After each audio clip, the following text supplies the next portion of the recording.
Nigeria, I heard, is the sixth largest oil producing country in the world, but yet still is among the poorest country in the world. What? It's amongst the poorest countries in the world. Yeah, we're told what that's what they call So.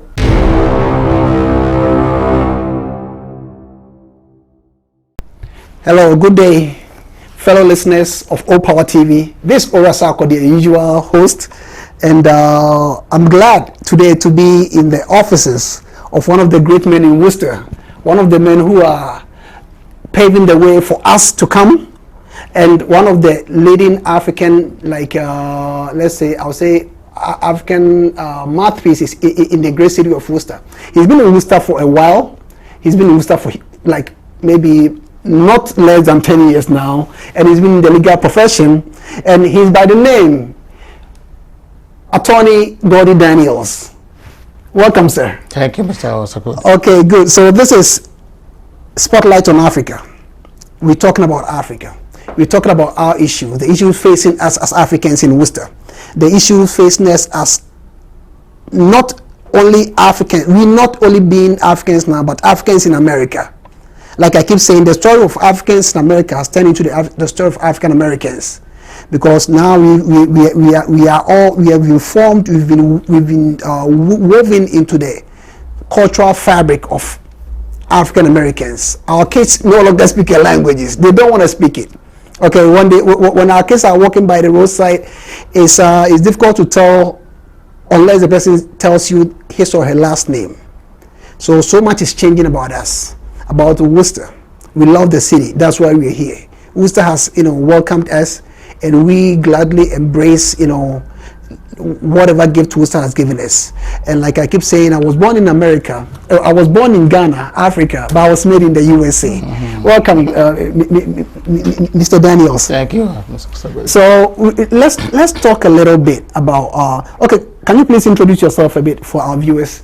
Well, my name, like you said, is Attorney Gordie Daniels, and I'm originally from Nigeria. Okay. I've been in Worcester since 1984. 84? Yes. Wow. I went to Worcester State College, and that's in fact I did most of my education here in Worcester. At that time, it was Worcester State College. Yes. Right? Now it's Worcester State University. Yeah. And I've been here. I've worked here all my life, and my kids are here also. I've been on Main Street for a very long time. I've been practicing law since 97.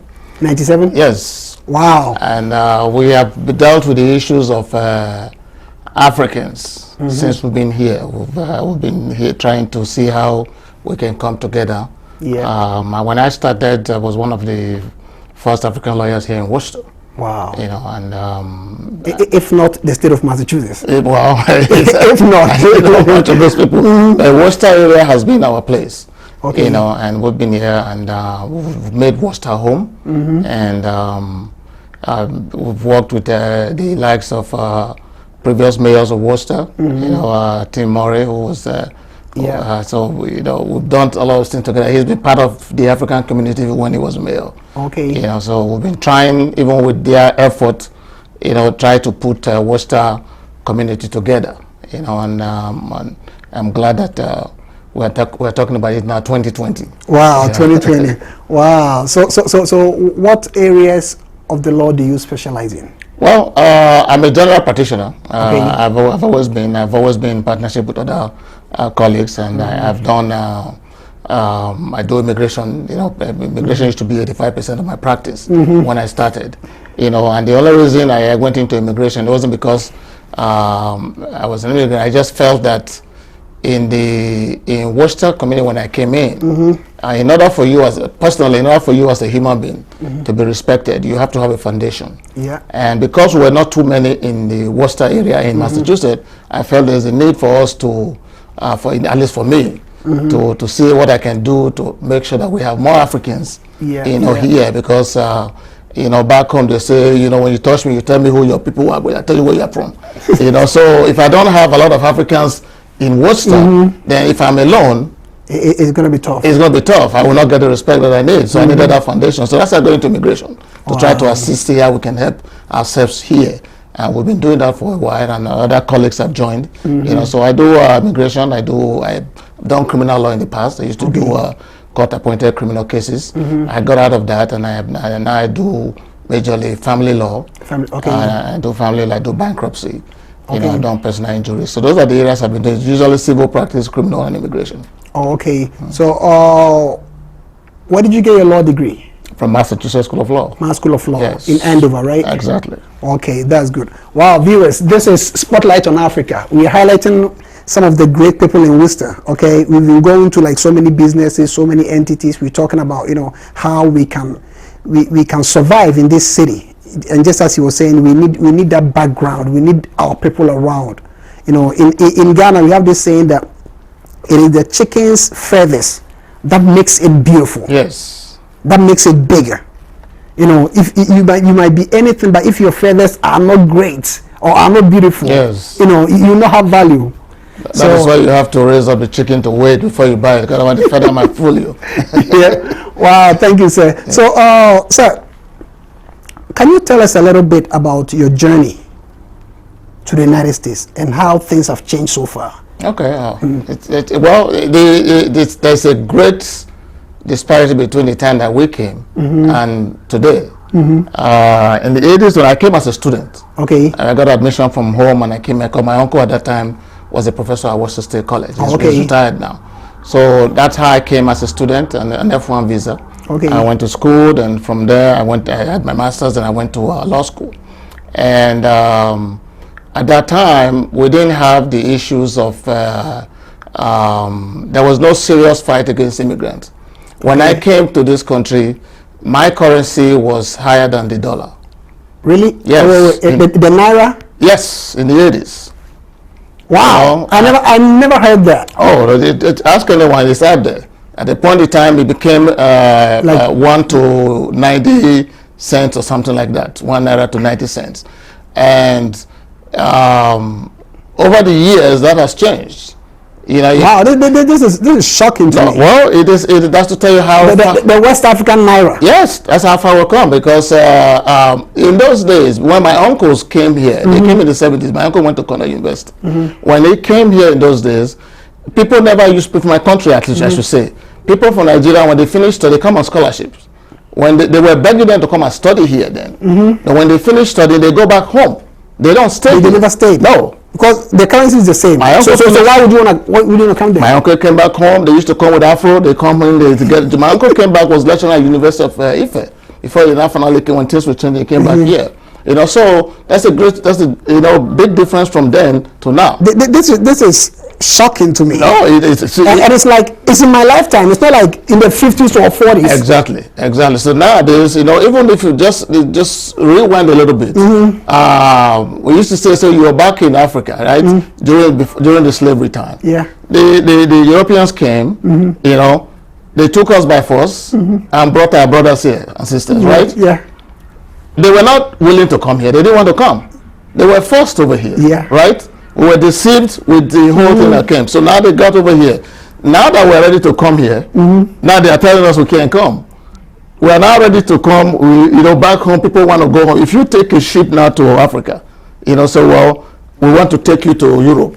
No, you don't even have to say it. Just, no. You rent your own ships and come. Exactly. So now that we're ready to come, the Europeans say we can't come. Now everybody's fighting the immigrants. You know. Wow. So you can see the difference. You know how time has changed. You know, and we never used to have the issues where you are always a suspect because you are an immigrant. You know, and there was no fear. There was always the Americans were embracing at that time. You know, you came in here. People wanted to know your culture. They wanted to study where you came from. Now I think the system has changed so dramatically because it has been politicized. Yeah. You know, they now create fear in the minds of the average American. The fear that like immigrants are, let's say, coming to take our jobs. Exactly. Or like they despise immigrants. Yes. I remember when I was at Worcester, I had a part-time job. When you go to work, you know, we used to joke and kid around, and they ask you where you're from. People want to know where you're from. Oh, you're from Nigeria. Where is that place? Where's Nigeria? You know, they want to know. You know, we used to joke. I was working in, I forgot the product. I think it's LK Products. It's done in Shrewsbury. You know, we used to joke. I used to work 3 to 11 shift because I was going to school in the morning time. So and there was a power outage. You know, so the power went off, and they would say, "Oh well, you need to stay where you are." So I know. So I was joking. I said, "Well, I'm the only black person here. Unless I smile, you can't tell where I am." You know, so that's how nice it was at that time. But you know, now it's like everybody is so much afraid of the average immigrant. That, you know, I don't know where we're going. So why do you think? Like, what do you think are the factors that cause the fear of immigrants now? Is it the fear of Africans, or the fear of like Mexicans? Like, is it, or have you been caught in the crossfire of their fear for people from people coming down from the southern border? No, I don't really think so. I think it's because again, it's gone through different administration in this country, and it depends on who is in charge. Right now, I can tell you seriously that the reason we have a high hype for the fear of immigrants because of what the present administration is perpetrating. Okay. You understand? So no one knows that even in this Worcester, okay, 85% of the Africans in this Worcester are professionals. They have businesses, you know, they contribute to the economy. But all you see in the news is the one that has committed the crime. You know, this one has committed the crime, this has committed the crime. No one is perpetrating the good side. That is why it is very expedient for us as Africans. At least I can speak, because the Spanish people have got their own right. You know, they have a group that advocate for them. We don't have that. Wow. We need to have that so that we'll begin to show. You know, at the point in time, I think it's still a Dr. Okeke, I think he's in Worcester UMass Hospital. One of the best surgeons in the hospital from Nigeria. You know, you go to different professionals, different businesses in this Worcester County. I can use that as an example. Yeah, people who have businesses, people who are contributing, have families, but you don't see that. You know, so and unless you infuse yourself into the community here to begin to educate people, say, listen, what you see on TV, because it's sensational journalism. Yeah. So they portray us as those who come here illegally.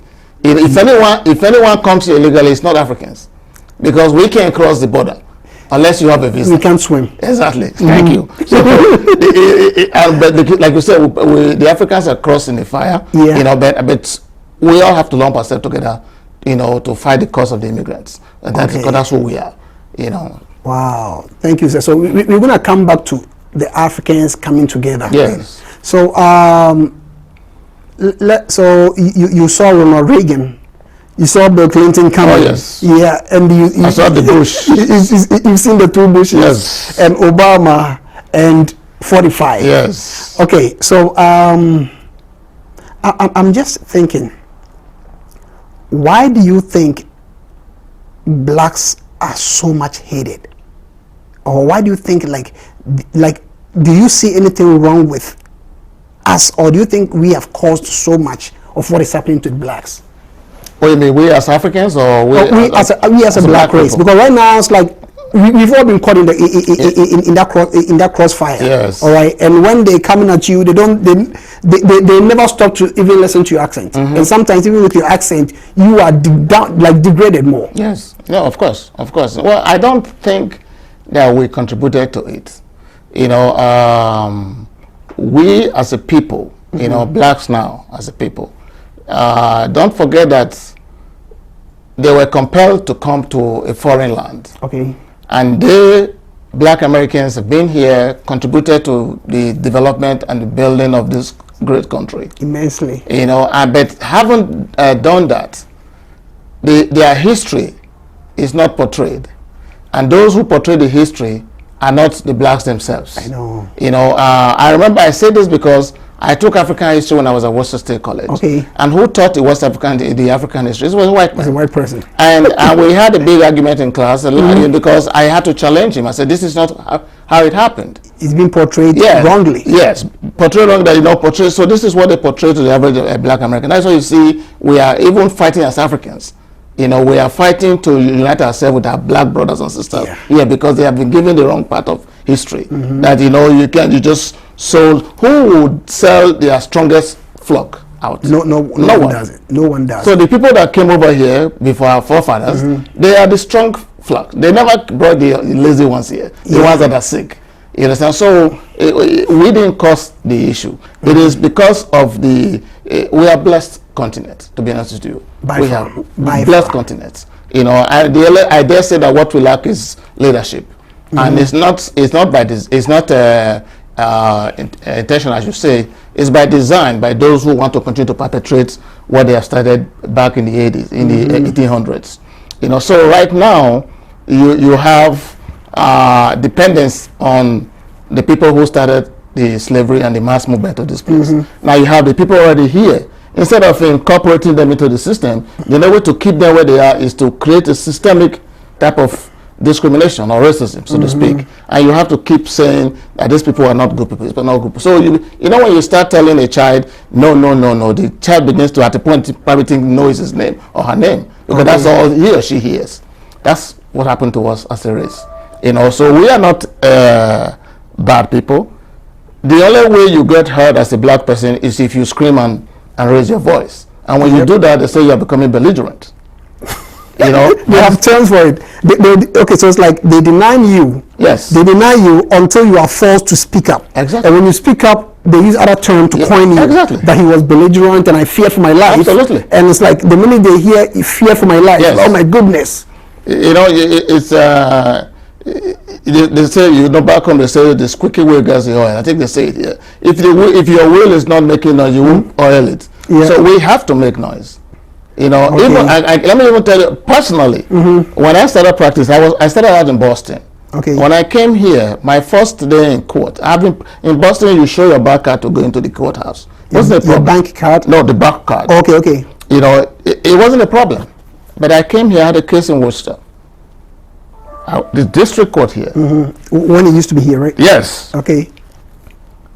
Dressed with my nice suit, briefcase, got to the security, brought out my bar card. Security officer tells me, we don't take bar card. So what did they take? I said, why not? No. I have to go through the system, spread my hands and everything. So I'm like, don't forget now, my client is going with me. You know, first of all, that is dehumanizing. If you as a client see your lawyer being going to you know, so I'm sorry, like, who did I hire? Like, So oh my anyway, goodness, this guy is... exactly. So I got in there and I told the guy, I said, I'm not going to do that. If you don't look at my back, how would you know who I am? Because, okay, so were other lawyers going through that, they're unsearched? Mr. Secretary, that's where I'm going. This is my story. So I'm there. While I was arguing with him, another white lawyer came in, a Caucasian came in, 2 years my junior law school, and go, oh, hi Gordie, how you doing? I said, oh, how you doing? He walked by, didn't show his card because maybe they know him there, so he just walked. So I said, what about him? He said, oh, we know him. I said, okay, so how do you know me if you don't look at my bar card? So he didn't want to assume for 1 minute that I was a lawyer. So needless to say, I caused a scene, you know, and that was my first problem. And as I walked into the courtroom, the court was in session. And I put my briefcase where lawyers sit. I'm trying to sit down. Somebody tapped me at the back. The court officer says, excuse me, sir, that place is for lawyers. I said, excuse me, do I look like, you know, an F-defendant to you? I swore, because I was angry. I just finished fighting. Yeah, so like you were so animated, like, oh my goodness, these guys. The courthouse was so silent. The judge said, I said that, Your Honor. I said, excuse me. So the court had a recess. I went to the judge's chamber. I said, listen, Your Honor. You know, the judge is retired. I said, I cannot imagine. He didn't want to take for 1 second to assume that I was a lawyer. Nothing else other than because I was a black person. Yeah. And they don't see them very often. You know, so that is our flight. I didn't cause that. It just happens. Okay, and one of the issues I hear of late is you hear families living a great life. Yes. Trust me, father very responsible, mother very responsible. They come through their CNA, LPN, nursing. Yes. But one little instance and the system will nail you down. Of course. Just because you're black. Of course. You being an immigration attorney and like practicing family law, what are some of the cases that normally comes to you that sometimes you feel like, damn, you can just tell it's just because of them being black, just because they have an accent? Oh, well, like I said, I've done criminal law. So you see, criminal law, family law ties into immigration. Because once you get regularize yourself, you know, if you don't treat yourself well, you get into a criminal issue that gets away immigration. So it's all tied together. I've had series of cases, you know, where I felt that the reason that person got what he got is because of the color of their skin. You know, like I said, I used to do court-appointed cases. You know, and I used to. The one that stands out in my mind as we speak is one I had down in Brighton. Okay. You know, it's a white town. You know, rich white people were there. Yeah. But, you know, this kid is a black kid. I think I've forgotten now what the crime was. It wasn't something that is, you know, that has to do with anything. You know, normally if it was a white kid, they would give them a slap on the wrist and they'll have maybe he will leave. But that kid that day, through that judge, ended up getting put on probation. That's a record for him. Yeah. You understand? So at that time, we didn't have this juvenile justice system that is now a little bit structured. Yeah. So when through my practice, I found out that sometimes when black kids come in with minor offenses, you know, and instead of giving them, put them in a kind of pre-trial probation at that time, so that at least they don't have to have a record.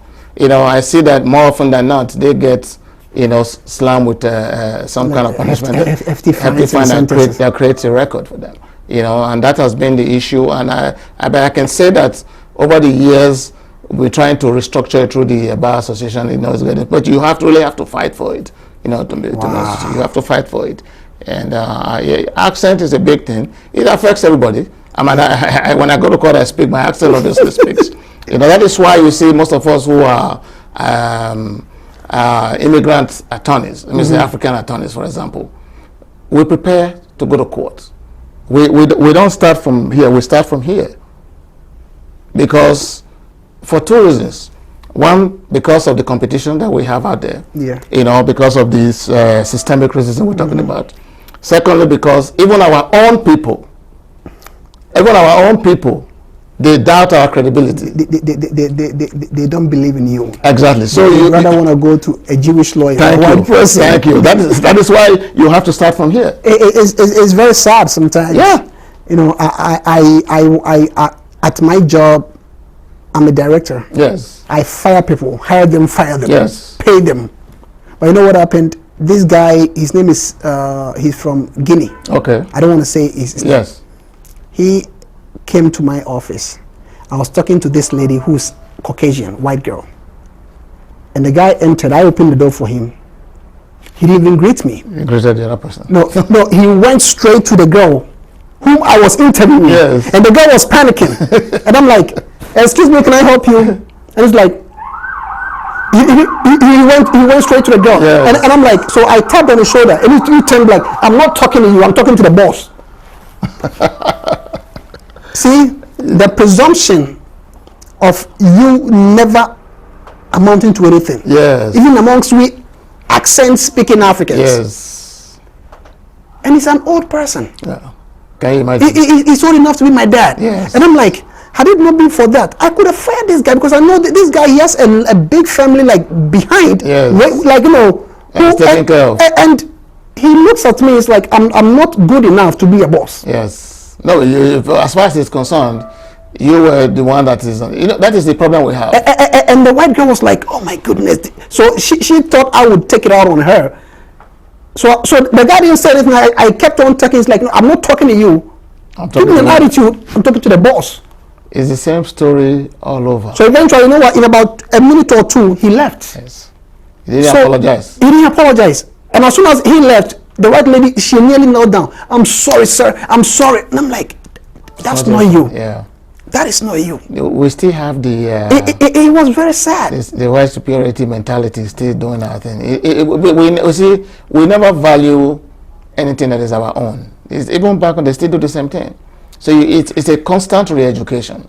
We have to keep re-educating them. If you and I went out there, first of all, your own brothers and sisters would assume that you are the employee, not the employer. You understand? So at the end of the day, you begin to think, wait a minute, what is the problem with us? If look at your own fellow African doing that to you. So if a white person does that, you call racism? Exactly. No, that's not racism. That's natural. Exactly. So we have internal internal racism among ourselves. So I don't know what is going to change it, but I believe it's education. It's doable.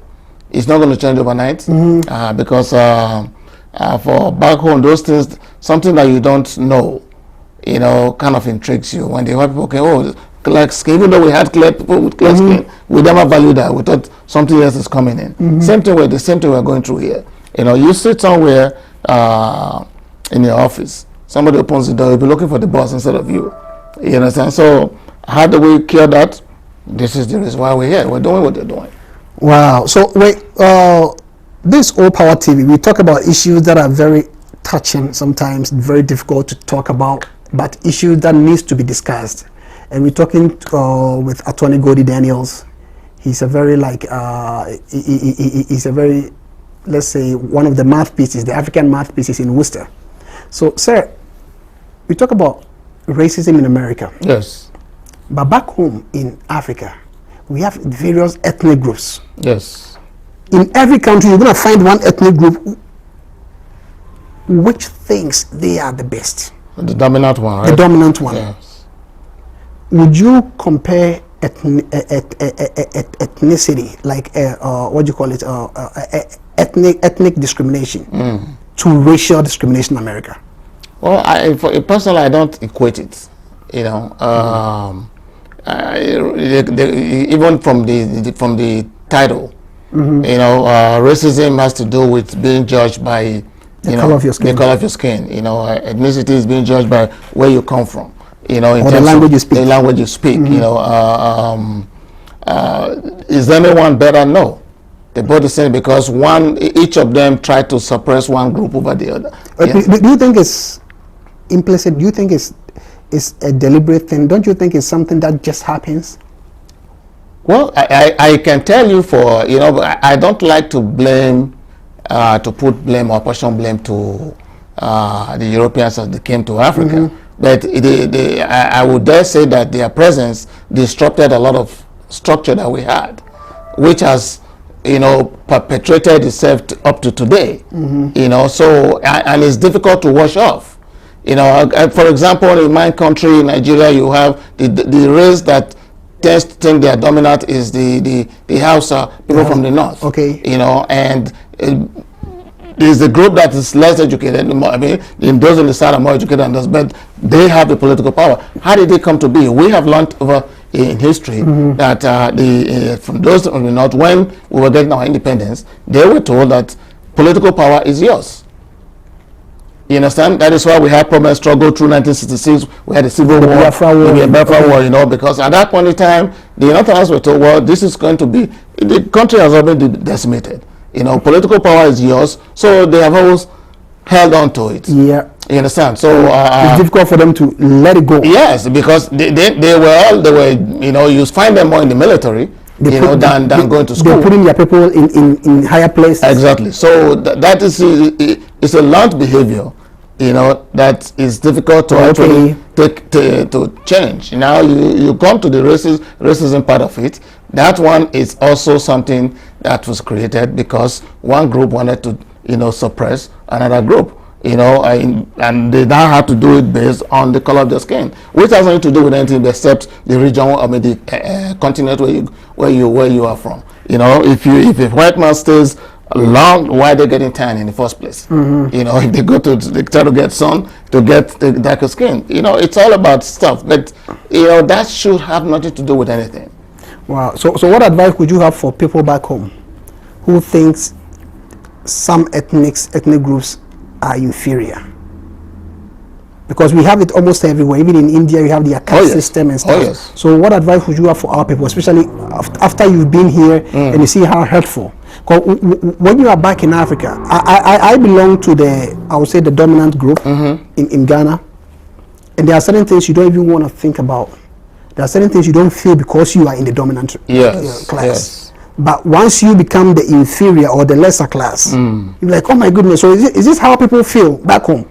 No, you have to have a taste of it to know that it's really bad, that you shouldn't take it. The countries you have in Africa, they all practice. That is one of the reasons why we can't even come together, because now language, you know, is a big factor. Yeah. You know, your dialect is a big factor. Those who speak the same dialect tend to unite together. Yeah. You know, so let me use. I'm from the South, Midwest in Nigeria. And in my community, my local government, as it is, I'm from Owan West local government area.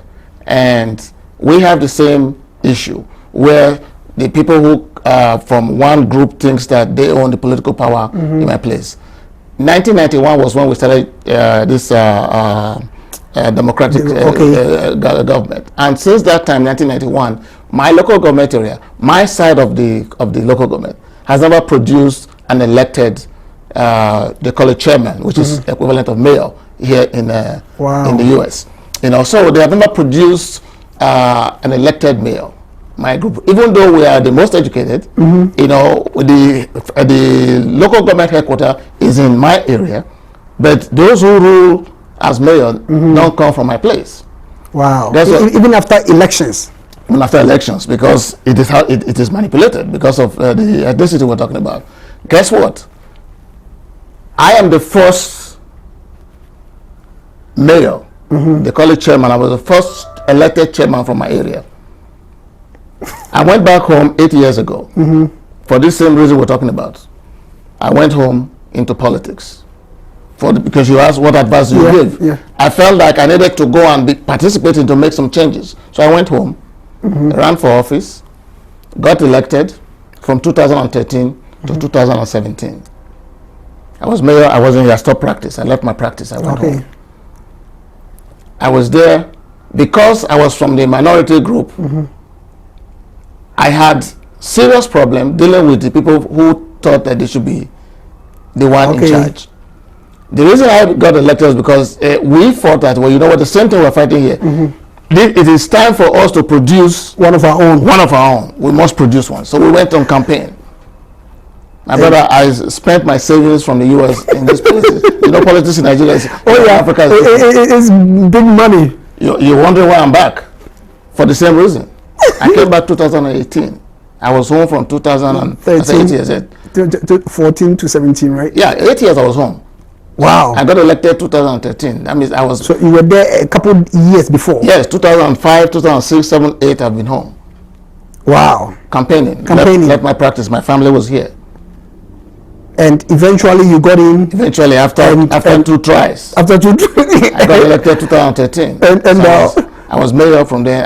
It was turbulent because I was bringing my American ideologies and changing the system. And they would never take it. They didn't take it. We're going to talk more about it because, like, when we come here, there's nothing different about America. No. The only thing is the ideologies and the people willing to accept it. Everything, every policy. If we can change our mindset back home, it's difficult. It will be the best. But you find our own people fighting you. We have, in order for us to, I realized it. If I knew this, I would have concentrated, because this is why we'll be talking about coming together as Africa. We've tried it here, it didn't work, to put ourselves together. I said, well, let me not start complaining. Let me go home and see if we can make change. Yeah. Went home, found out that, you know what? In order for us to make change back home, we have to make the change here. Because those of us here who are supposed to be in diaspora, we are not together yet. Unless we are together, we cannot make, people back home cannot change. To go back to your question, there is no advice you're going to give to because they are so used to the system. Every policy that I instituted, the answer I get from those resisted. They tell me, oh God, that's not how we do it here. That's not how we do it here. So what do you mean? So can't we change it? Now why do you waste resources? That's not how we do it. That's not how we do it. Try to hold people accountable, and their grandmothers will come and people will be like, that's not how we do it here. No, that's not how we do it. They will frustrate you. Oh, I was frustrated. I'm back. You were hoping that you will never have to come back again. I went home for good. I wanted to join in the bandwagon of making changes just because I was tired of complaining here. So don't you think if you had one other person who thought like you, it would be much better. It will be better. Exactly. So let's say if the mayor of Worcester and there's another, let's say 2 or 3 people from your inner circle, yes, thought like you, or were willing to listen to you, yes, or cooperate with you, it would have been much different. Yes. My philosophy now is that if we are able to come together as Africans here, we must involve in ourselves advocacy, not only within this country but outside of this country, because in order to make changes back home, you have to go to the grassroots. You understand? So the reason the system here works is that because if you are going to run for office here, you run for office, you know how it is. Yeah. If we support you to be in office and you begin to deviate from what you say you're going to do, we will put our resources together and take you out of office. Yeah, and put another person. Yes, but back home, that's not how it works. They put themselves in office. I spent a lot of money. I came into office. The reason my system was different because I have a different ideology where I'm coming from. Otherwise, if I wanted to remain in politics, I would be in Nigeria. All right. Joining them. Lover, let's take a break. We're going to be back.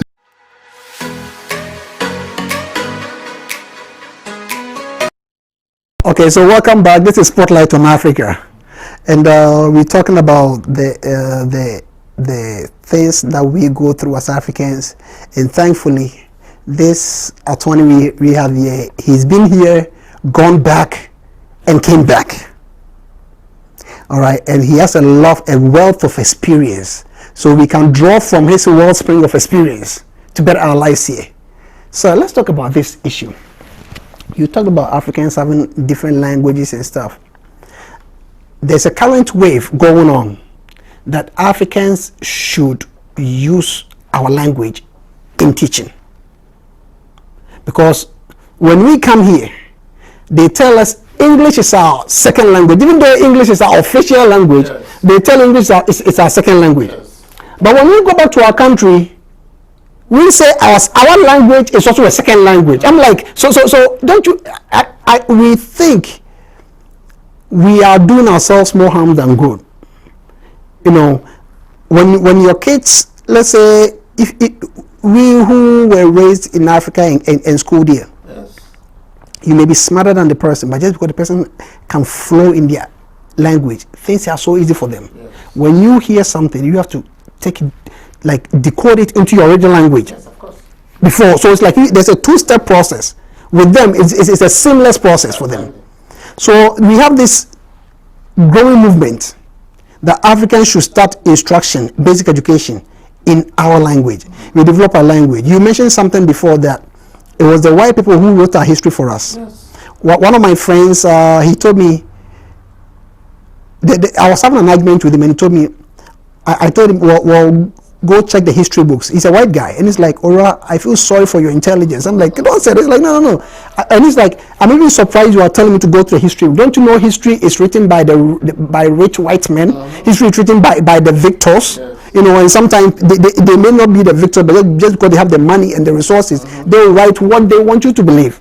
Wow, he brought me to my sense, like, wow, he says something.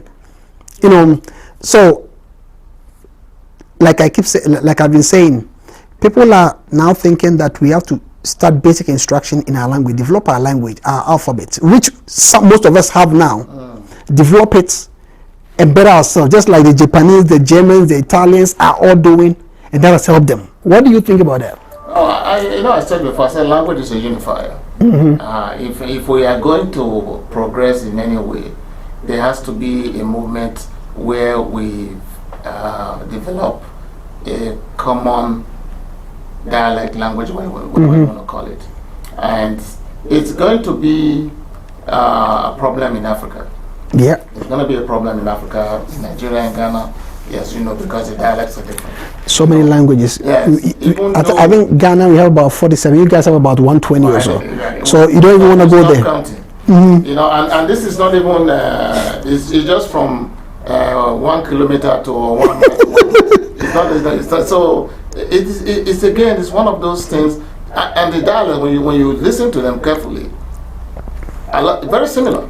Small variation. Yes, small variation. So there has to be a concerted effort. But that's what I say we lack leadership. That we are going to adopt these 1 or 2 languages, and we develop it, and it's easy for us to develop our language than developing the white man's language. In Nigeria, they talk about, okay, if you want to talk about, let us have a referendum on what language to. We have linguistics who can sit down and formulate something, but you have to have a concerted mind, a meeting of the mind to do that. People have to accept it that you can't win. At the point in time, we had this issue where they were toiling with the idea. They came up with what they call Wazobia, in Nigeria, which means come, and it means the same thing. It takes the predominant language, Hausa, Igbo, Yoruba, and what are there 4 of them? So Wazobia. While in Yoruba is come, so in Hausa is come, Bia in Igbo is come. So, so we can do it. Yeah. But the leaders of different those different groups have to come together to do that. We don't need to do that because that would be the first step to unifying us. Now, that is just Nigeria now. But if we talk about African unity, which is the main reason why people like Nkrumah and SLC came with OAU, unify us. It is not what we have now. That everybody wants to be the president of their own small little enclaves. Yeah. You know, nobody wants those guys, forefathers, like the African. Those are the Abraham Lincolns of Africa. Oh yeah, they will be twisting in their graves now. This is not what they envisage for Africa. I know. So how do we come together? They have OAU meetings, and they can't even speak English. You understand? So they have to be look at even the attempt to have one common currency. We're having a problem with it. Most nations have signed. So wait, Ghana to Nigeria is just those two tiny Togo Benin. Yeah. Togo Benin is like Worcester, Nigeria, Worcester, Shrewsbury. 30 minutes flight. And if I want to go there, the trouble I will go through at the borders. 30 minutes flight. It will go to Ghana by road from Lagos. No, you should be able to drive in about 3-4 hours. Get there. Exactly. So it is only those of us who are Africans. We are the one that identify our differences. Oh, he's a Ghanaian, he's a Nigerian, he's a Cameroonian. No, because the whites give us that. No, I'm saying we are the one that identify ourselves. But the white people are Africans. He doesn't care. They don't address you. They say, Africa. They don't say there's a Ghanaian. They don't do that. They call you Africans, you know. So why can't we? They think Africa is one country. Exactly. They all think it's just one small country somewhere. So let us hop on that and bridge our unity. They know us as one. We let us know ourselves as one. Because you and I, if you'll be walking on the street, for example, and instead of greeting me with enthusiasm, you turn your face and you walk away. First of all, I don't look like a Ghanaian.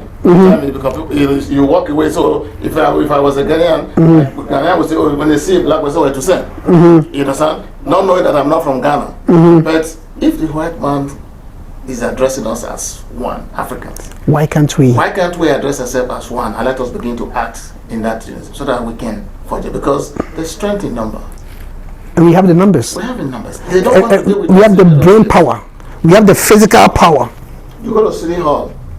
One of the reasons why I am not, I used to be part of the Nigerian Association. I'm still part of it. And I don't, as much as I subscribe to us coming together, I also subscribe to us having one united African umbrella organization or association. Because enough for us to benefit from the resources on the whatever benefits in this country. We have to be unified. We have to be unified because the man on the City Hall does not want to deal with Ghanaian. No, he doesn't want to. He wants you guys come as a unified body. We want this, and you get it, and then you go and spread it. When you go home, you can spread whatever. But now it's like a Ghanaian man will secretly go. Nigerian man will go like, what is this? Even within the Ghanaian community, the Ewe will go, the Gan will go. In Nigeria, the Yoruba will go, the Igbo group will go. Who the hell wants to do that? So would you support a unified African embassy in Worcester? That we can build something with a huge, just like this. It's doable. It's my dream. It's my. So you saw this you see Park Avenue, Diamond Chevrolet, yes. That big plot of land. Yes, I discussed that with. Hey, you know what? Let's not discuss our dreams here. Okay, let's not discuss our dreams here. Okay, so wait. Africans, we try to come together. Yeah. Okay, we need to come together because just as you were saying, when a non-African sees you, even Hispanic, they think all Africans are one people. Course. But why can't we see ourselves as one people? We should. It is very sad. So, Attorney Daniels, one thing, China. Yes. China is buying Africa now. Oh yeah. They are building all the policies, presidential policies, stadiums, bridges. What is your concern, or do you even see any concern about that? Well, I see a concern. I'm actually very concerned when any African nation is dependent on any other European nation, because we have now become a nation of dependence. You know, and things that we can do ourselves, we tend to go and get it from ourselves because we feel the outside one is always better. You know, the resources that we have, You know, we give it out free, half the price to the European masters, and we take shaft for ourselves. Good example is the Nigerian oil. We are the one that have the resources. But we ship it out for processing and sell it. They sell back to you at a high price. At a high price. Then we now go and borrow money from them. From them, with the high interest rates. That's what Africa is doing with China. They are able to do it now with the other European countries. China is going into Africa, and they are mortgaging it. They're not looking at the fine lines. You know, I read yesterday that even the Nigerian Senate is the Congress is taking into questioning the almost $500 million loan from China. That there's a line in there that if we default, we will lose part of our sovereignty. So the Congress is very angry with it. They say, why would you do this kind of thing? So I'm concerned. You know, wow. And again, look at even for Nigeria, for example, we have the looting, whatever that was taken by old politicians, is supposedly being returned back to us, trillions and trillions of naira. We have that money coming in. We know that they are getting it back, but we don't know what they're doing with it. But yeah, we're still borrowing money. And what we have gotten back is more than the budget that you are sending to. I mean, you know, the whole thing is all what? So am I concerned? Yeah, very concerned. Because we can have those things done. There's nothing better than doing things locally. Looking inward. Even when you're in government, you look inward to raise resources. Not outside. Doesn't make sense. You look outside to make profit. Yes. That's how it is. By looking inward to build yourself. Nobody gives you an advance without making a profit on it. So, wow. So Nigeria, I heard, is the 6th largest oil producing country in the world. But yet still is among the poorest country in the world. What? It's amongst the poorest countries in the world. Yeah, we're told what, that's what they call it. So why? Do you think there's something wrong with us? No, it's leadership. We have been so wired. We have been wired to be greedy.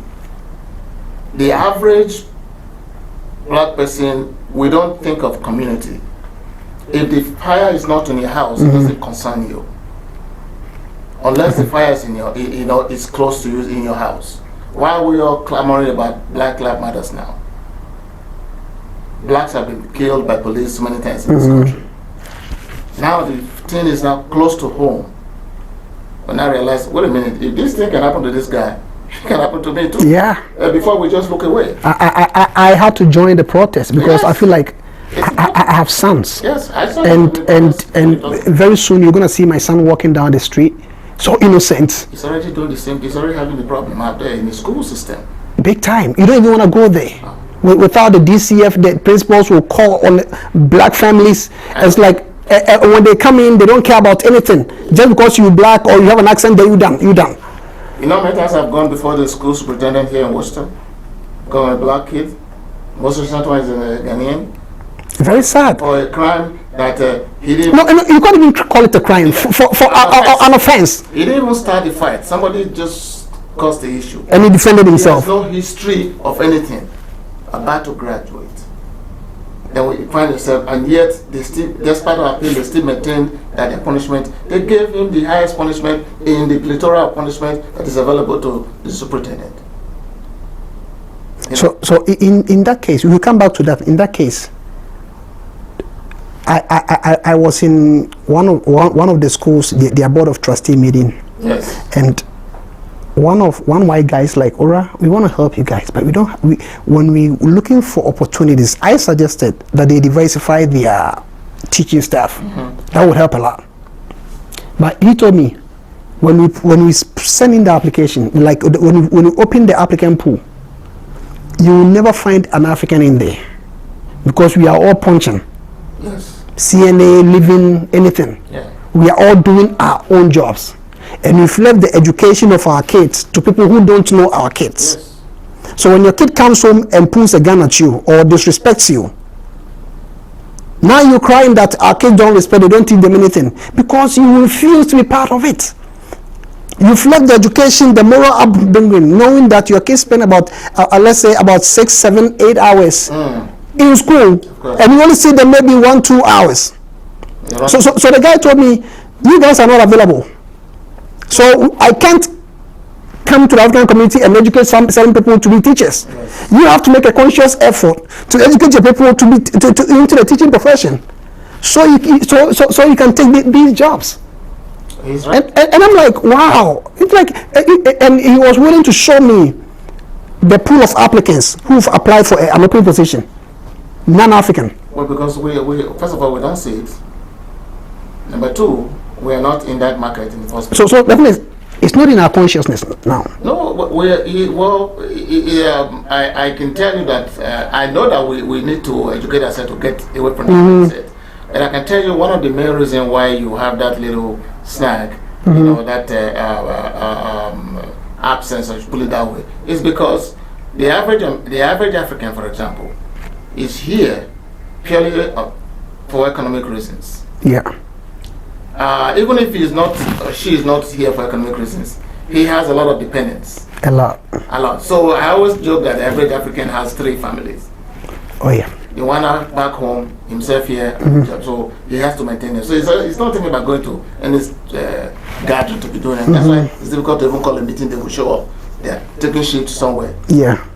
You understand? So, but if that is where I believe that the first place for us to start is what we have discussed in the past, coming together. When we come together as a group, then we now begin to do advocacy to educate our people. It is not just what you're doing. Going to most right now 3 to 11 shift, 11 to 7. The average African family is not sleeping at home. So we do mostly second and third shifts. Of course. So the first shift, our quote unquote masters will go do the first shift, take decisions, and we can do the dirty job, the graveyard shift. So we don't see our kids. Who do you have in the school committee?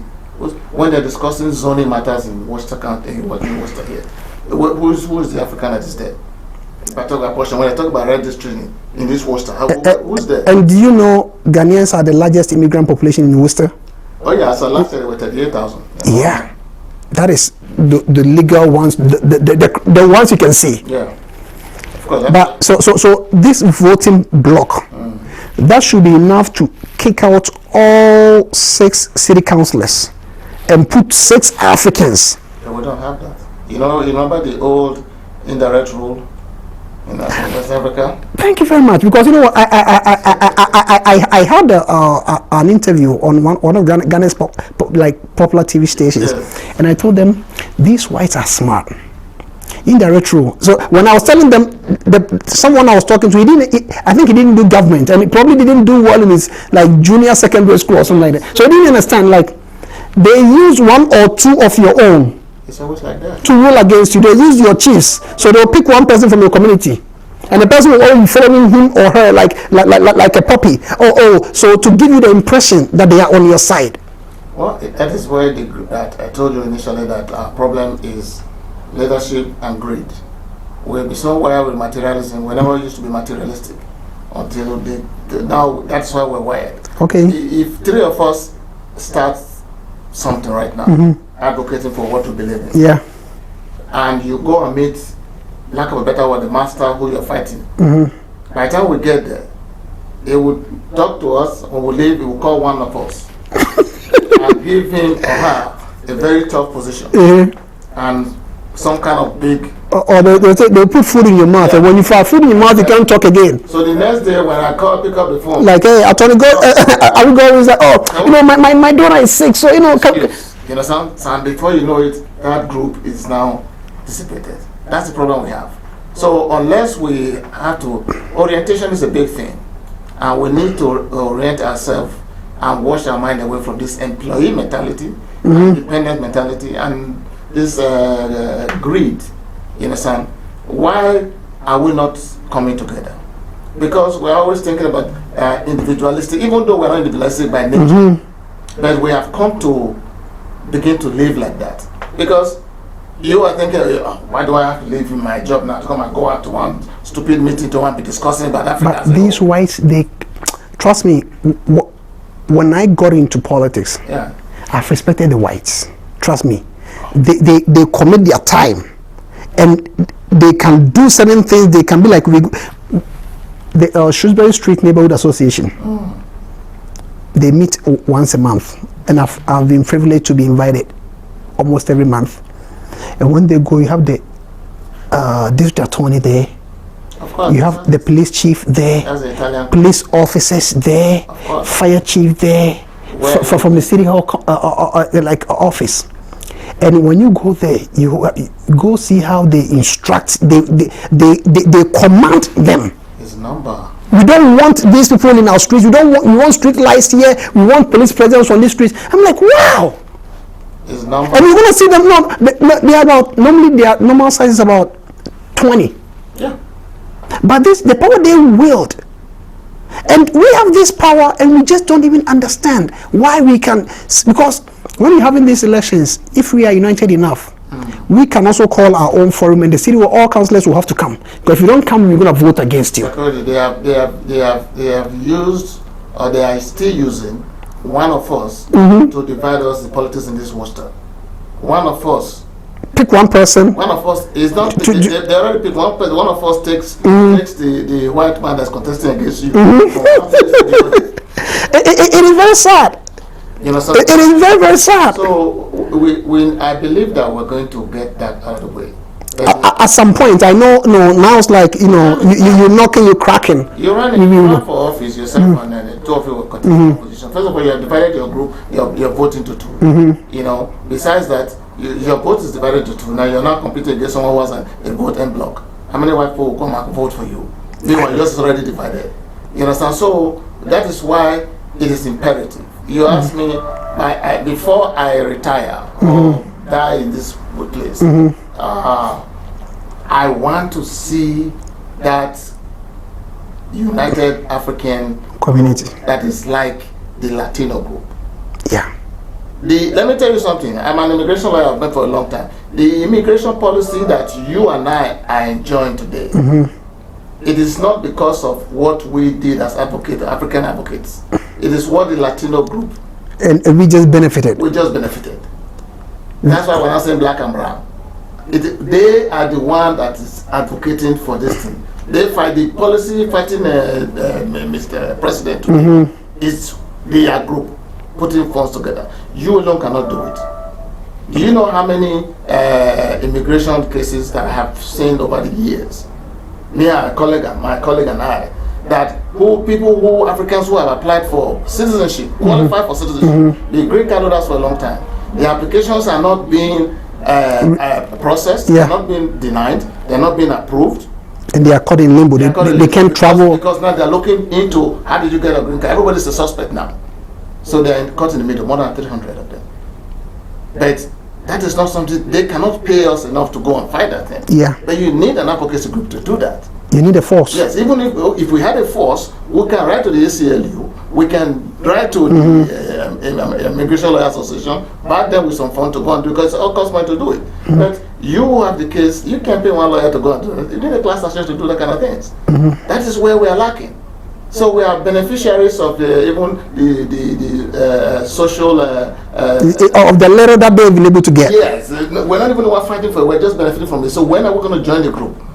When are we even going to join the Black Americans to even fight what is happening? How many of us Africans are even joining the Black Americans? Very few of us are coming out.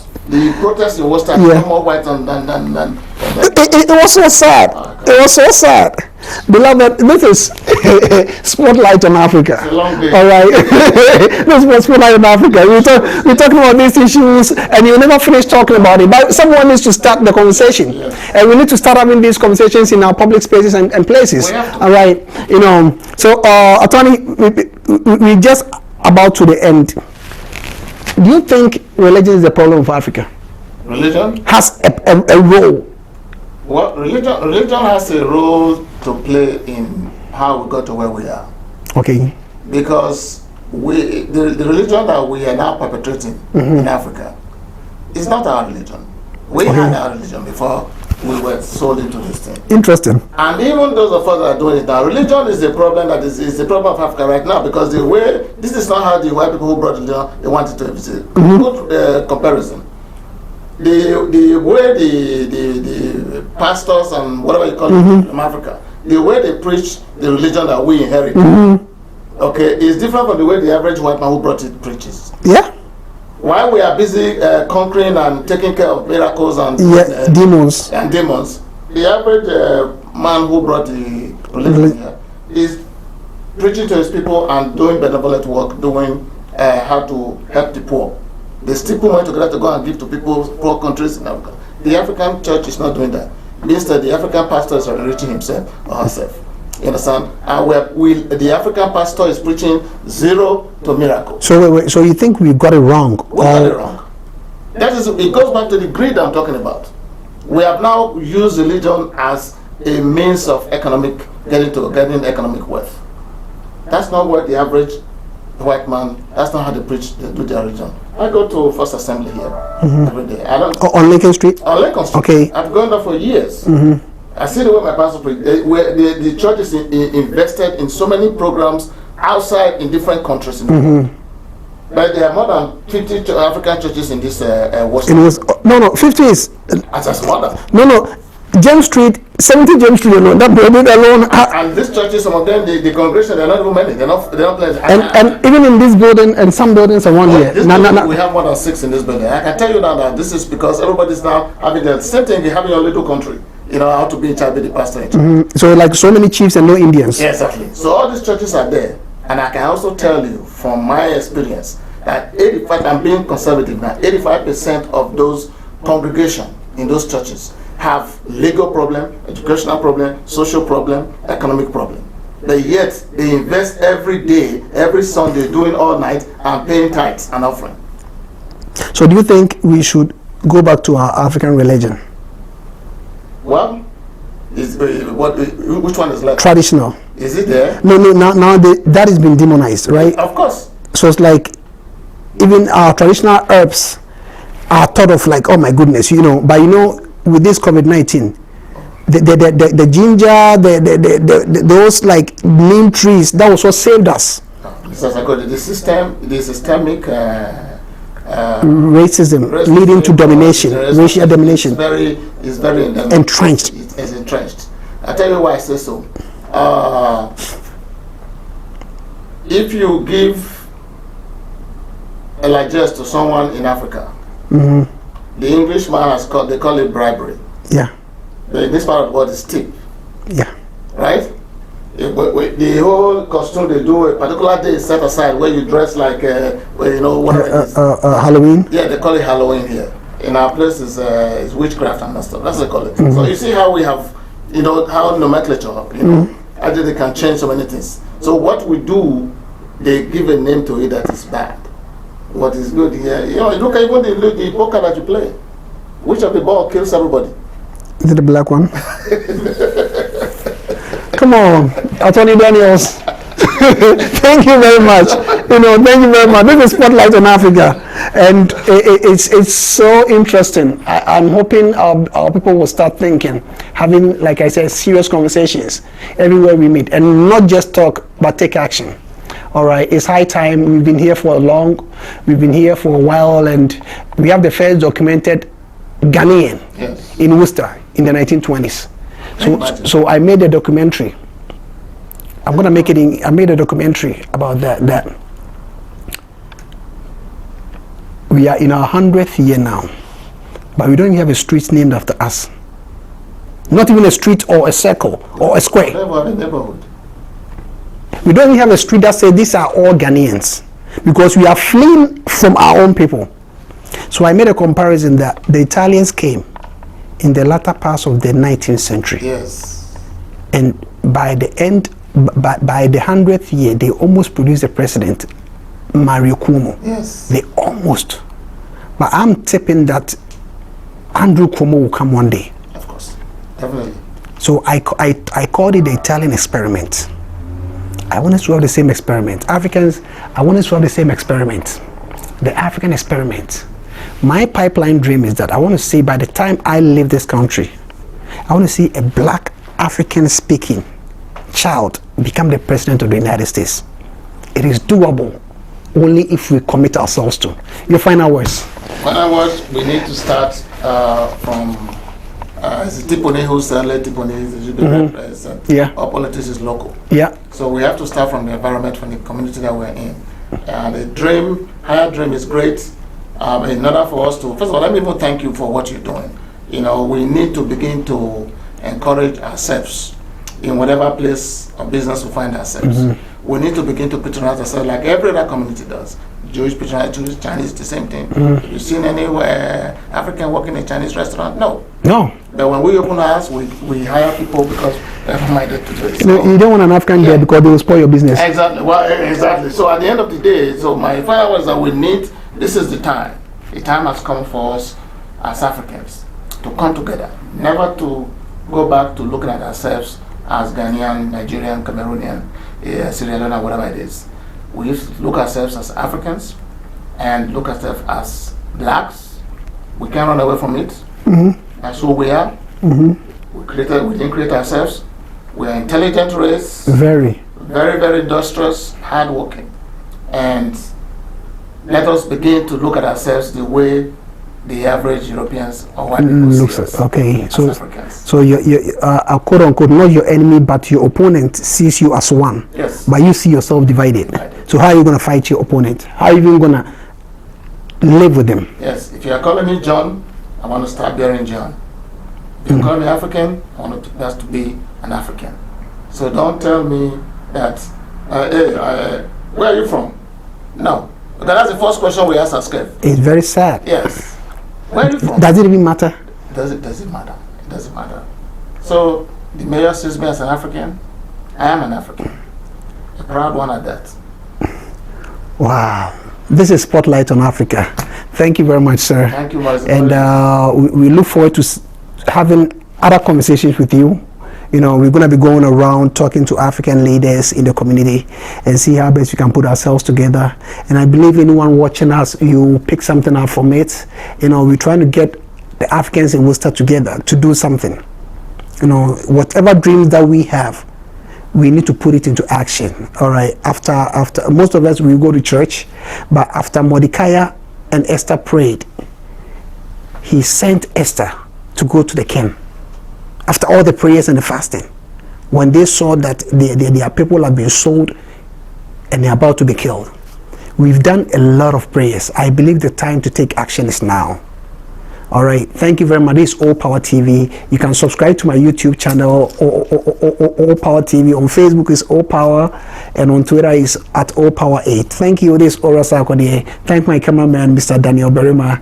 And see you same time next week or in the days to come. Bye bye. So